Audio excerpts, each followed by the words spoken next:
Tem uma vida dedicada aos palcos, à arte de representar, mas também à nobre função de fazer os outros brilhar.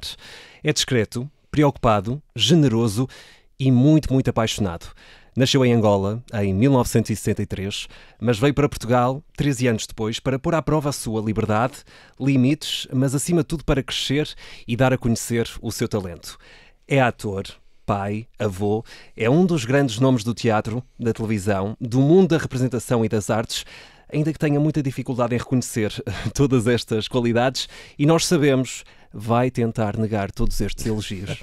José Raposo, em 40 minutos. Muito bem-vindo. Bem-vindo, José. Obrigado. Como estás? Estou muito bem, mas realmente, pronto, esse vais negar, não é? Um bocadinho. Não, eu agradeço, obviamente, e é sempre... Quando há modéstia a mais, também deixa de ser modéstia. Eu percebo isso. E, de facto, pronto, o meu currículo prova que já fiz muita coisa e que sou reconhecido, mas... Pronto. Obrigado. Tu tens LinkedIn? Não tenho nada disso. Se tivesses LinkedIn, a tua página de LinkedIn era daquelas... cheia de verificações e de competências dadas. Sim, era algo desse género. Mas também o José Raposo não precisa de LinkedIn, não é? Olha, eu devo dizer que em relação às redes sou um daqueles... É um clássico, não é? Os cotas, não é? A malta mais... é uma coisa geracional e tal, mas eu não... Não tens nada? Nenhuma rede social? Não, tenho Instagram, okay. tenho. Sim, nós andámos a espreitar. E tenho 100 e tal mil seguidores e tal, muito bem, maravilhoso. E eu aproveito isso para publicar, acima de tudo, cartazes de teatro, claro, colegas que, enfim, que estão aí na berra e merecem. Ainda agora, olha, tenho que publicar uma do Manel Viborg, que eu vi, que está em França a fazer a Ode Marítima num teatro de Rex, acho que é assim que se chama. Porque vale a pena divulgar as coisas que não estão tão divulgadas quanto isso. Claro então eu sirvo-me das redes para isso. Não propriamente para me divulgar, até porque, pronto, as pessoas, felizmente, como essa apresentação está aí muito bem feita, muito obrigado, nunca fui tão apresentado desta forma tão pomposa, digamos assim, mas pronto, serve-me para isso, mais das redes. Mas é altamente merecido. Aliás, algo que eu te queria mesmo perguntar e querer saber, porque tu tens 61 anos, tens uma carreira invejável no sentido de já ter feito tanta coisa diferente ao longo do teu percurso. Tu ainda sentes dificuldade ou ficas nervoso quando alguém te reconhece desta forma? José Raposo, o grande ator, a grande figura do teatro. Não, olha, ainda agora aí a entrar e um senhor apertou-me a mão de tal forma que, pronto, ia-me aqui partindo dos ossos, mas com muito boa intenção, a dar-me os parabéns pela minha carreira, pelo meu trabalho e tal.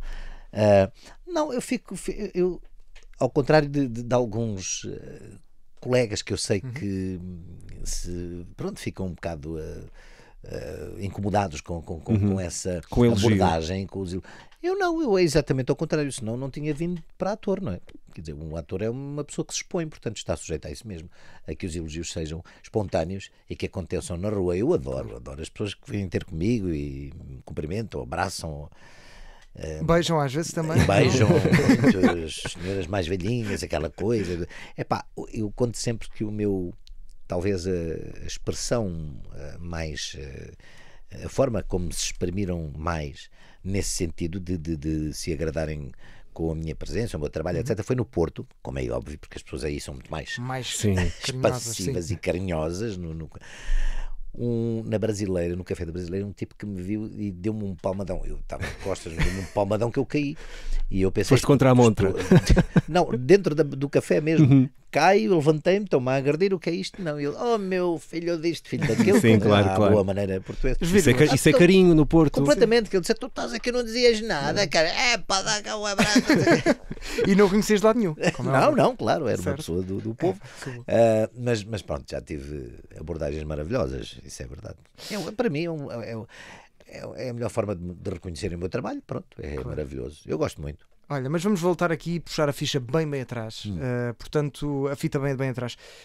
Como o João também disse na introdução, nasceste em Angola. Sim. Nasceste em Dundu. No Dundu, exatamente. Cidade do Dundu.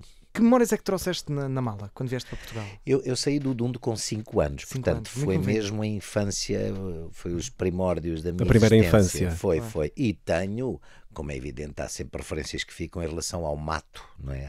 À selva. O cheiro, lembras-te do cheiro? Sim, o cheiro, a luminosidade, a terra úmida, tudo isso. Qualquer pessoa que vem das Áfricas traz esse know-how da natureza único, não é? Que é daquela zona maravilhosa do planeta. E depois tenho o meu pai era contabilista e foi trabalhar para a Diamang, que é lá no Dundo, na Lunda. E ele ia fazer os pagamentos aos trabalhadores, às sanzalas, não é? Portanto, aos locais onde eles viviam. E nessas idas e vindas ia de jeep, claro, no meio do mato, e portanto tenho uma vaga ideia de ver os animais, os macacos, tudo isso ali da selva. Isso tenho assim alguns, porque nós inclusivamente tínhamos, portanto, além dos cães, gatos, era natural ter-se uns macacos também. Sim, adorava. No ambiente doméstico, pronto, da casa. Sim, isso tenho, até porque há fotografias e tal, mas depois fui para Luanda, aos 5 anos, portanto Luanda já era a cidade que é, não é? Mais desenvolvida. Sim, é uma cidade lindíssima que é, geograficamente aquilo é uma coisa única e tenho referências ainda mais presentes, sim, de Luanda. Vim com 13, portanto fiz lá na altura, portanto, hoje é o 5º ano, não é? Era o primeiro do ciclo. Sim, era isso. É 5º ano, sim. É isso, portanto foi até aí, mais ou menos, e tenho essa ideia da escola e dessas coisas, das luzes, da luminosidade, etc. E foi já pequenino que tu começaste a desenvolver também a paixão e pelo que soubemos também, o teu pai, que era também um ator amador, sim, também ajudou muito a que fizesse essa ligação com o teatro. Sim. Sendo o teu pai também um apaixonado por teatro, fomentando também essa paixão em ti, sim. De que forma é que ele também te fez ligar ao teatro amador, veres o teu pai feliz a ver teatro, certamente que isso teve um impacto importante, não é? Sim, ele era um amante de teatro incrível. E isso, pronto, pelo facto de ser ator amador, vê-se esse amor ao teatro, não é? Naturalmente. Em Angola também ele chegou a fazer lá teatro amador. E depois, cá, reviu-se em mim, de certa forma, não é? Quando eu me dediquei a esta profissão e era o meu primeiro fã. Maior, sem dúvida nenhuma. Ele tinha um orgulho em mim impressionante. Mas ele levava-me ao teatro, pronto. Já isso foi... Já era uma escola? Já era uma escola, principalmente nós vivíamos na outra banda, portanto primeiro na Cruz de Pau, depois o meu pai trabalhava no Seixal, depois eu, mesmo assim, quando casei, ainda fui para as Paivas, portanto ainda vivi uns anos na Margem Sul. Na Margem Sul, exatamente. Sou um rapaz da Margem Sul também. E o que é que nós íamos ver? Íamos ver o grupo de Campolide da Almada, claro. O meu pai era além de ser sócio da Academia Almadense, que era onde eles tinham o teatro na altura a funcionar, levava-me às peças e vi peças extraordinárias com aqueles atores extraordinários. Sim, isso foi uma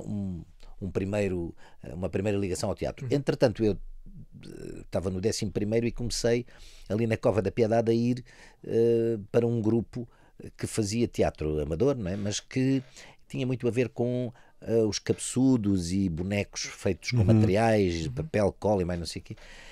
E tivemos um ano a ensaiar uma peça que nunca foi a cena, mas foi maravilhoso porque foi um curso, de certa forma. Mas sim, comecei por aí e depois então, pronto, aos 18 fui ao Teatro Adoc e foi um teste que vinha no jornal, no set, e fiquei. Foi assim basicamente a minha história do começo no teatro. O meu pai era também um frequentador do Adoc e não só, do Parque Meyer, etc. E portanto ele levava-me a esses teatros. Foi minha paixão pelo teatro, acho que começou assim, naturalmente assim. Claro. Qual era o género que ele mais gostava de ver? O meu pai, sim, que mais o apaixonava? Tu vias ali aquele brilho no olhar quando ele estava contigo? Eles viam de tudo, mas ele e a minha mãe iam muito à revista, como qualquer pessoa, principalmente naquela época. Estamos a falar dos anos 70, não é?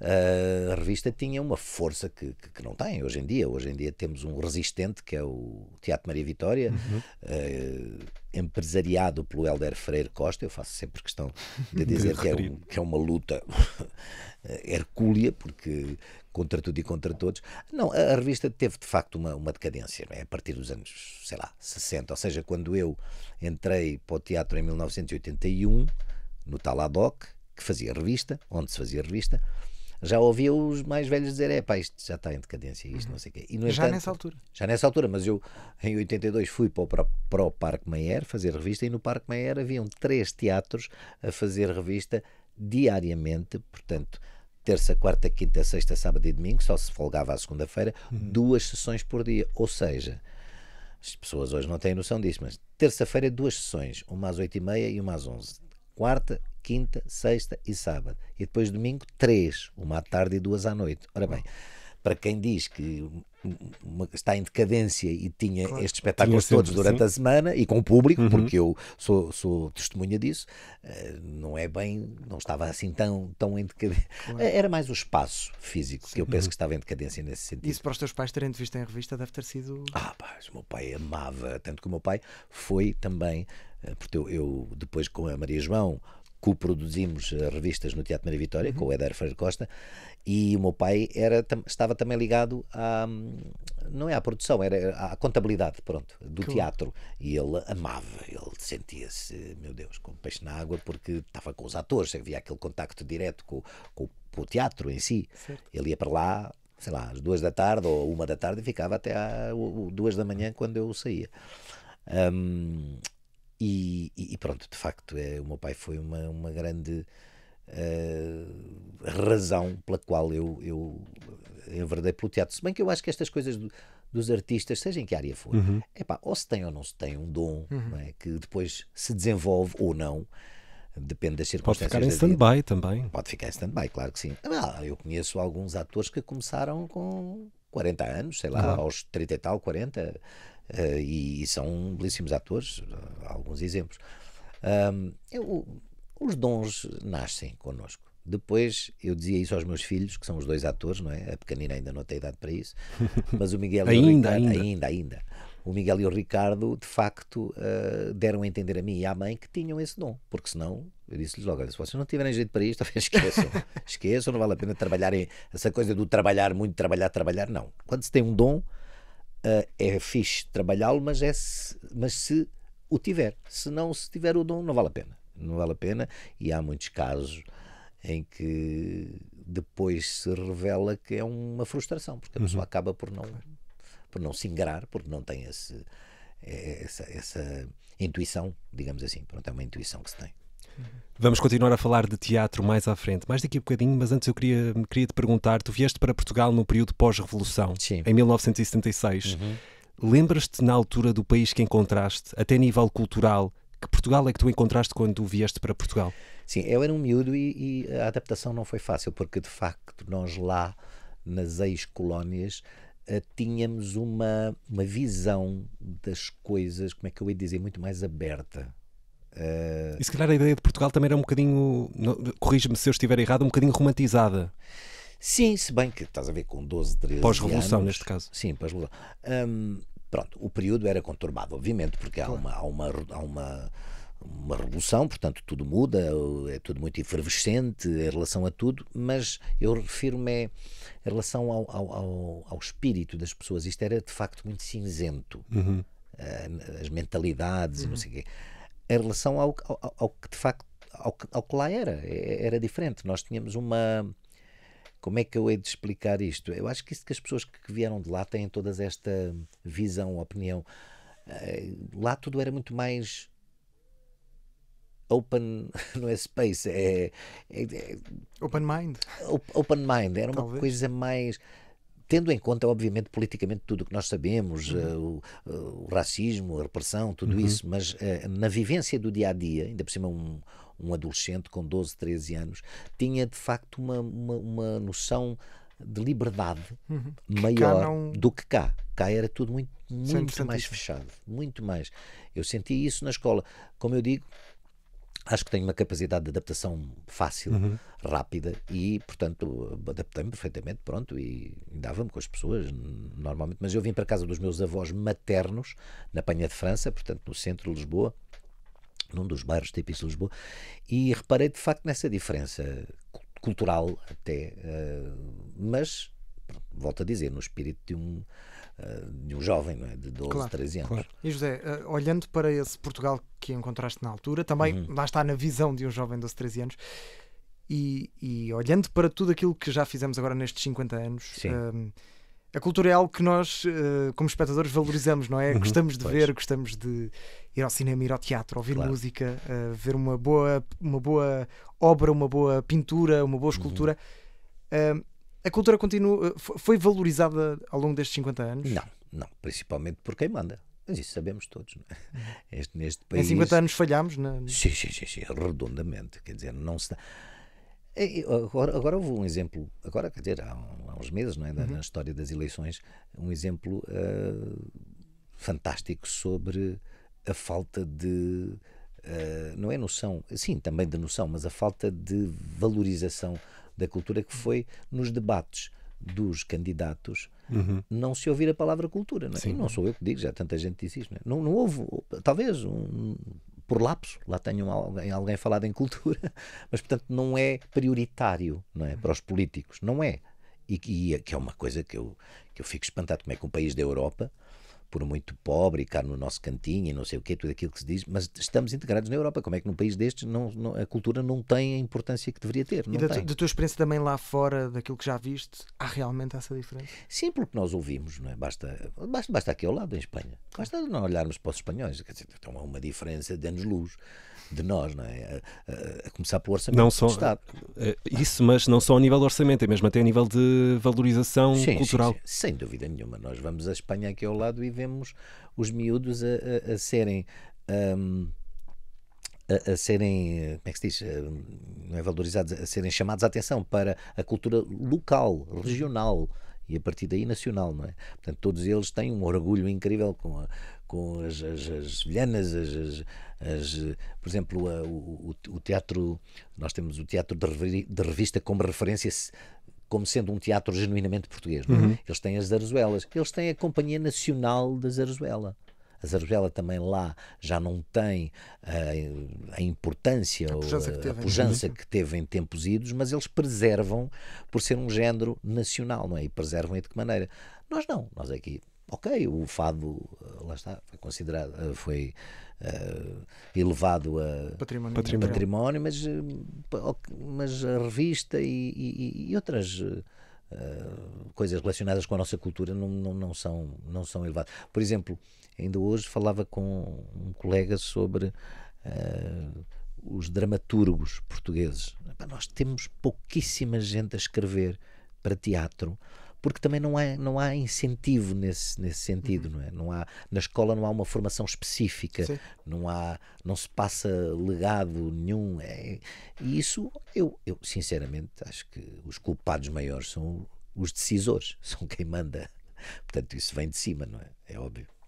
Tu estavas a falar há bocadinho da questão das crianças, tu tens uma filha muito pequenina ainda. E eu lembrei-me de uma coisa que eu acho que é comum, eu ainda não sou pai, acho que ainda falta um bocadinho até lá, mas não sei se tu sentes isto, a relutância e se calhar o medo de alguns pais de quando ouvem da boca de um filho, pai ou mãe, quer ser artista, ou quer ser cantor, ou quer ser ator. Só isso já é uma demonstração de que algo está mal, não no país, mas a nível da valorização da cultura. Sim, algo está errado, e já é uma questão geracional, mas de há muito tempo, portanto não é de agora, de facto, não é? As pessoas ainda têm esses preconceitos, esses complexos em relação às atividades artísticas, e é isso mesmo que disseste, quando se fala de que um filho quer seguir determinado caminho artístico, a estabilidade, vê lá isto é muito... Há que ter sempre um plano B. Exatamente. Não é como se não fosse um trabalho a sério. Não. Aliás, porque os pais exigem sempre que, primeiro tiras o curso tal e depois, se quiseres, vais brincar. Claro. Isso é horrível, isso ainda tem muito a ver com a mentalidade e não é só cá, sim, mas volto a dizer, a nível europeu, eu penso que nós somos de facto os países mais atrasados nesse sentido. Não é? É uma questão de quase de preconceito, e por falar em preconceito, há pouco estávamos a falar da revista, onde também te notabilizaste. Parece também, à medida que o tempo passa, e como disseste também, há aqui uma curva descendente da revista em Portugal. Sim. Parece que há também uma espécie de um preconceito em torno da revista que devia ser, se calhar, uma das nossas bandeiras, não é? Pois. Mas mesmo dentro do mundo dos atores, dos atrizes, sim. notas que há esse preconceito. Jesus, se há. Eu, com muitos colegas, às vezes eu falo, porque agora, lá está, agora já sou considerado um artista, enfim, versátil e tal, que faz isto e faz aquilo. Mas durante muito tempo isso não acontecia. E existia esse preconceito em relação a mim, porque era o tipo da revista, era o ator da revista. Certo. E isso rótulo que se coloca, é um rótulo menor, não é? E eu tenho muita pena, quer dizer, espero de facto que cada vez mais as pessoas percebam que isso é um preconceito, só, ponto. Porque a revista é um espetáculo assumidissimamente de entretenimento, assumidissimamente popular, não tem outra pretensão. E eu fiz revistas e entrei em revistas com muita qualidade, a nível do texto, da interpretação, da encenação e de todas as outras áreas ligadas, portanto, luminotecnia, som, etc., música, porque nós na revista tínhamos, e aproveito para dizer que agora no Maria Vitória estão a fazer uma revista que estreou há 2 semanas, com músicos ao vivo, que é coisa que não se fazia na revista há muitos anos, tinham acabado com isso. Portanto, tem ali uma série de vertentes que são ligadas às artes, que é, portanto, os músicos, os cantores, os atores, os bailarinos. Muita polivalência, não é? Muita polivalência, é um espetáculo maravilhoso. Eu sempre disse que a revista, havia aquela frase, a revista morreu, não morre nada, é impossível. Dizem sempre isso, também já disseram da rádio, da televisão, do teatro. Acho que é universal. É universal, vai tudo morrer, e não é assim.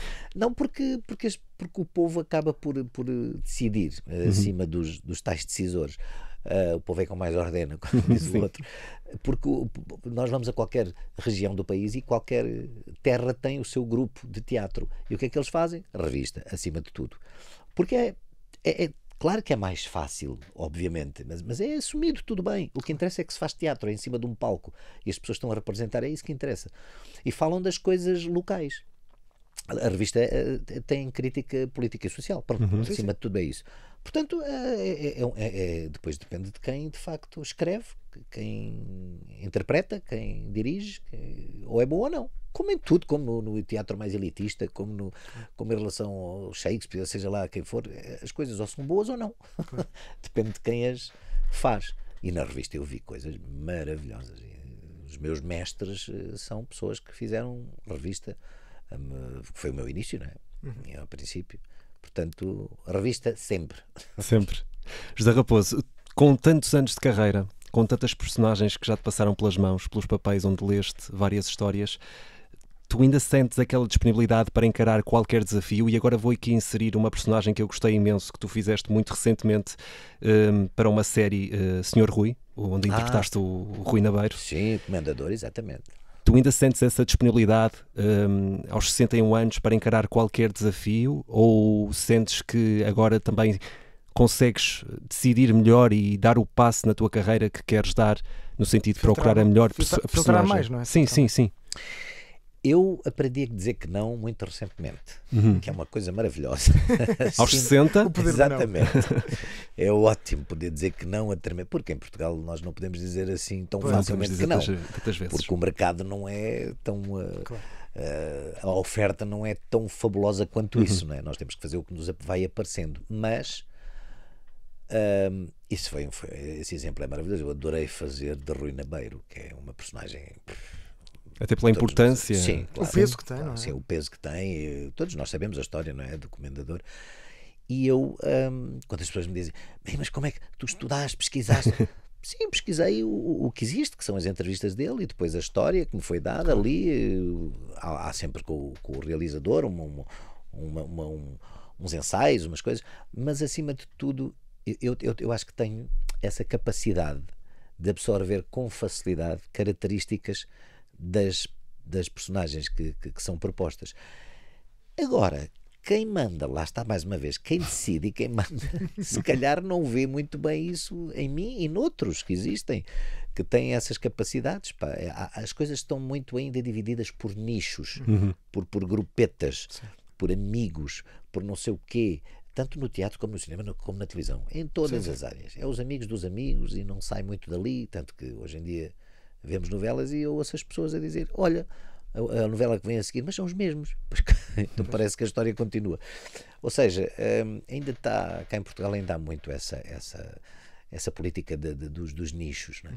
E isso implica que pronto, atores, no caso dos atores, como é o meu caso, que não estou em nicho nenhum, independente.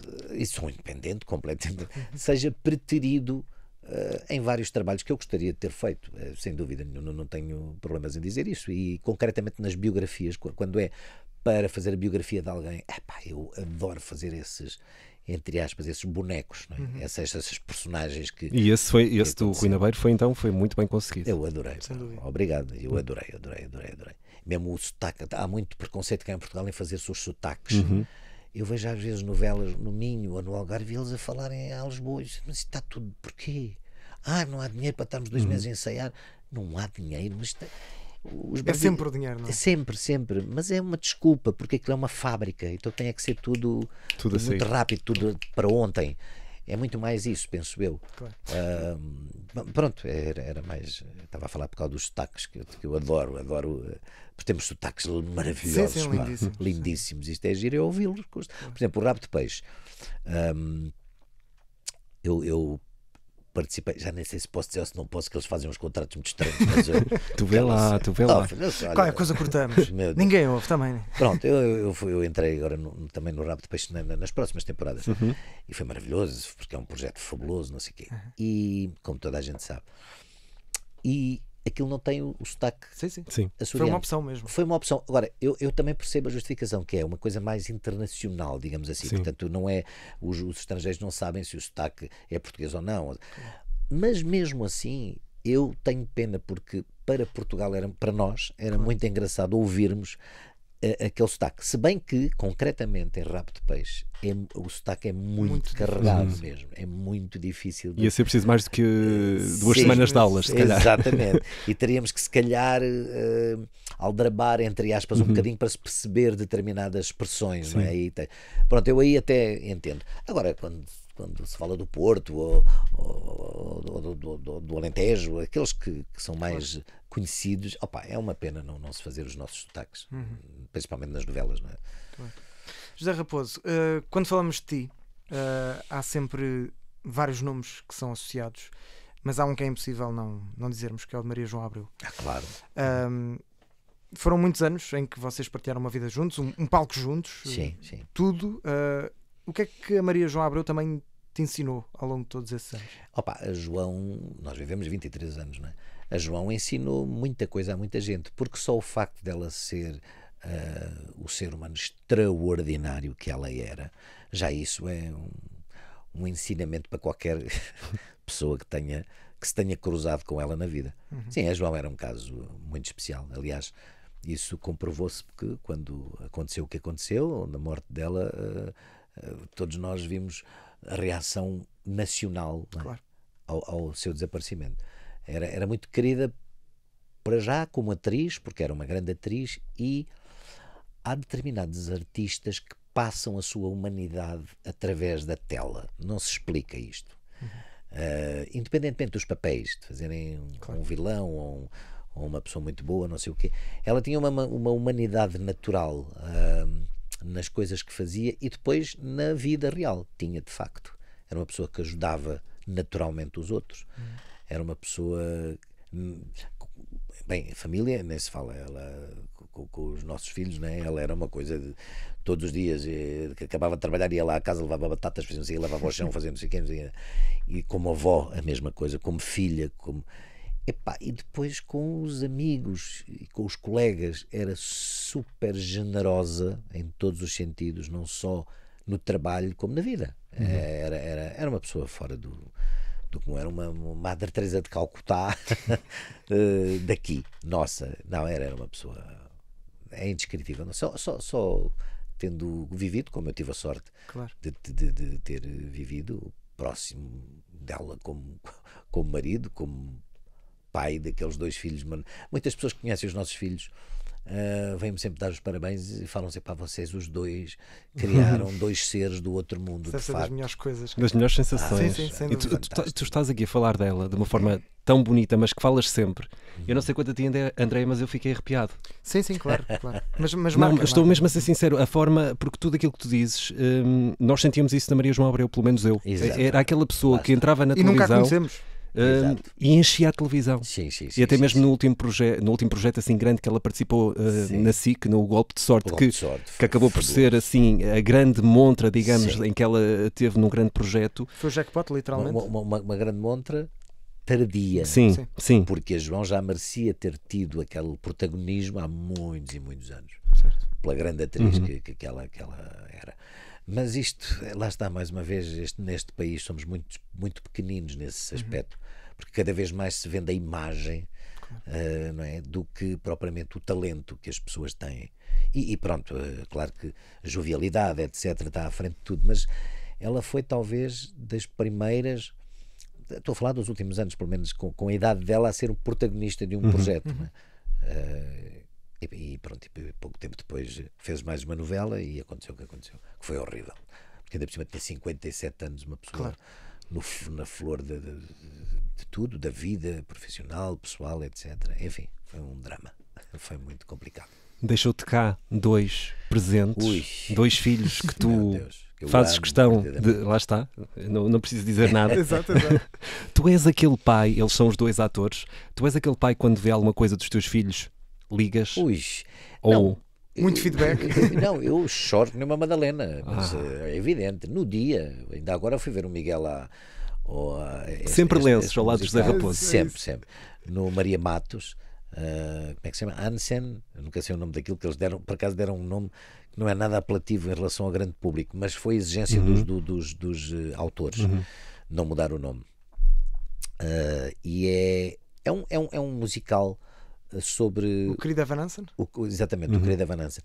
É um musical sobre o que se passa hoje em dia com muita malta jovem, as depressões e tudo isso, porque são esquecidos, porque a nossa vida hoje em dia é uma metralhadora e este Hansen, é a história dele que quase se suicidou e não sei o quê. Depois, enfim, olha, vão ver porque é lindíssimo no Maria Matos, no Teatro Maria Matos, que é um teatro fantástico, onde eu fiz a Annie em 1983, onde eu conhecia João.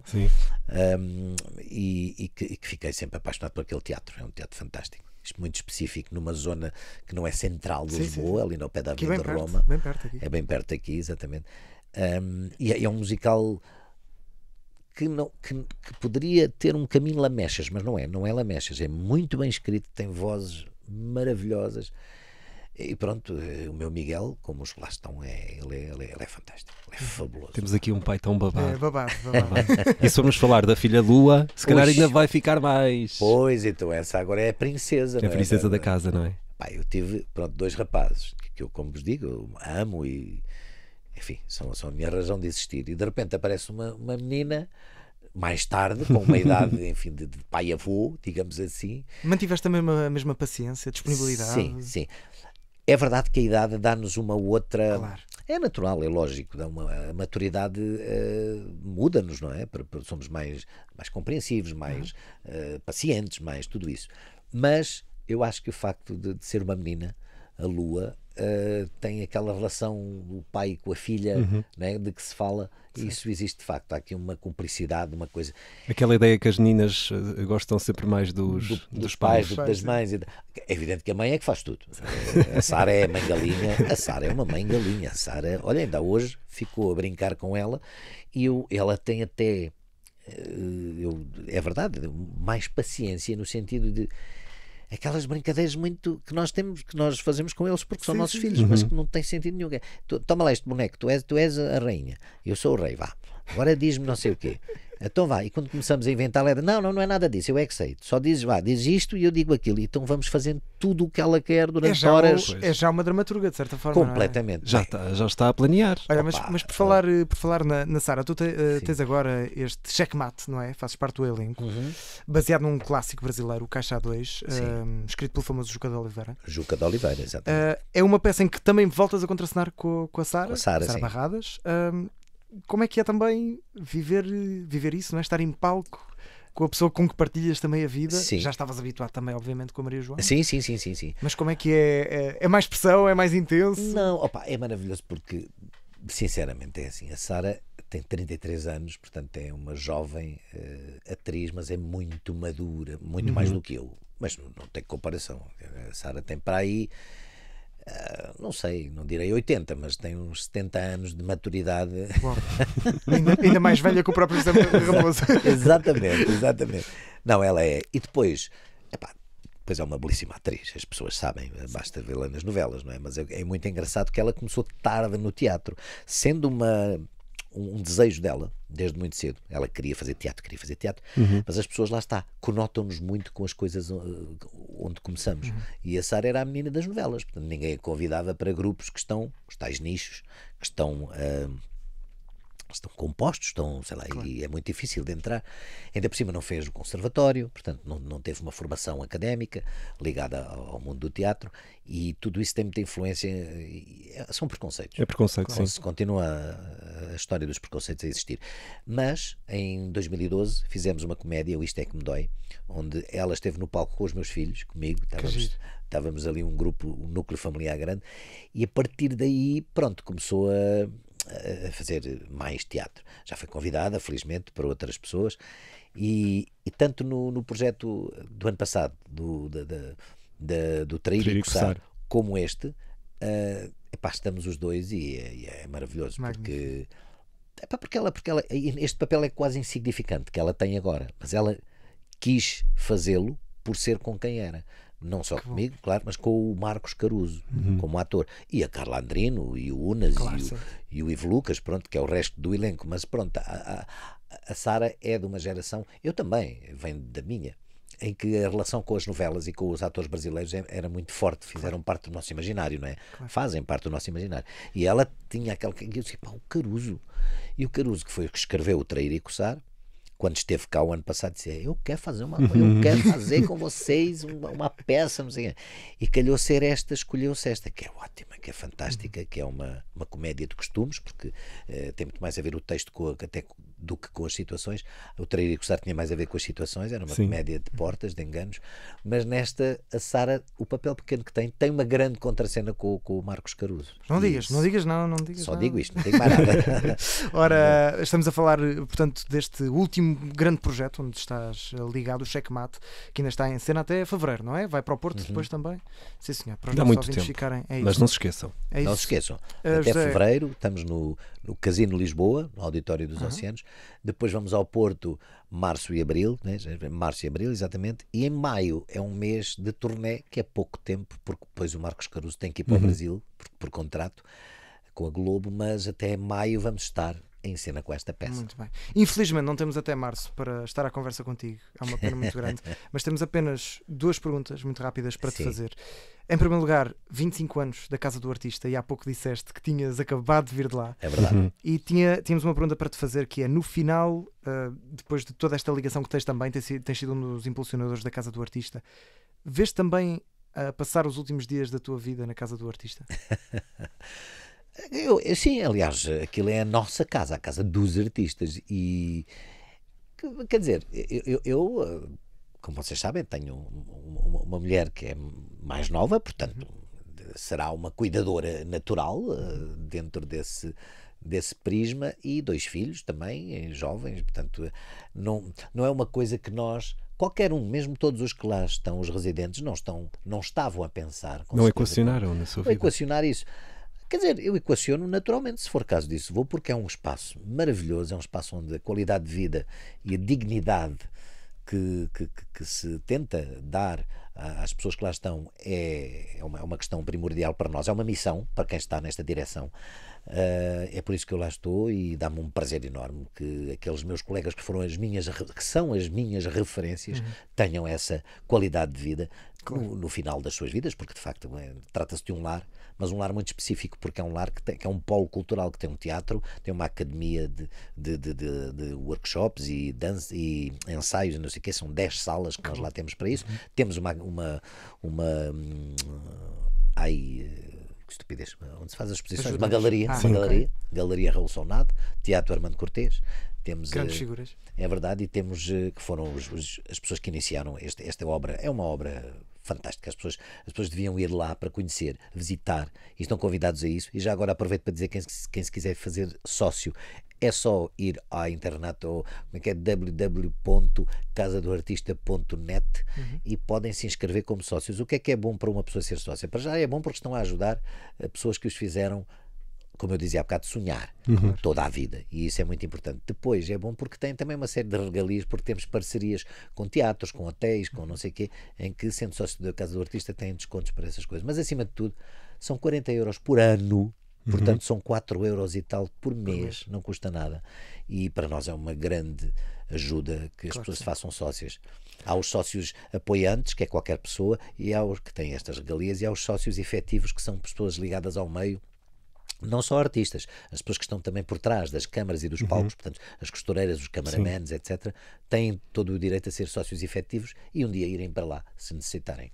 E fica aqui este apelo importante para visitar a página de internet da Casa do Artista. José, para terminar, queremos aqui uma nota de esperança. O teu lema de vida... E o André Maia já se está a rir porque ele quer falar sobre isto. E que também o lema de vida que pode ser um lema de vida para os nossos ouvintes. Sim. É Hakuna Matata. Então, pera, ainda te lembras o que é que significa Hakuna Matata? Hakuna Matata! Oh não! É tão fácil dizer! Oh não! Eu não acredito. O André Maia já ganhou o dia. Eu fico-me já aqui. Adorei o... Olha, é fácil canalizar o Pumba em ti. É impressionante. Aliás, há muitos colegas que dizem: o meu filho faz anos, eu já lhe disse que estou aqui com o Pumba, diz lá, eu estou aqui com o Pumba, não estás bom. O meu pai é amigo do Pumba. Eu faço isso muitas vezes. E estive a gravar o Pumba há 2 dias. Fui gravar para um filme que vai ser sobre o Mufasa.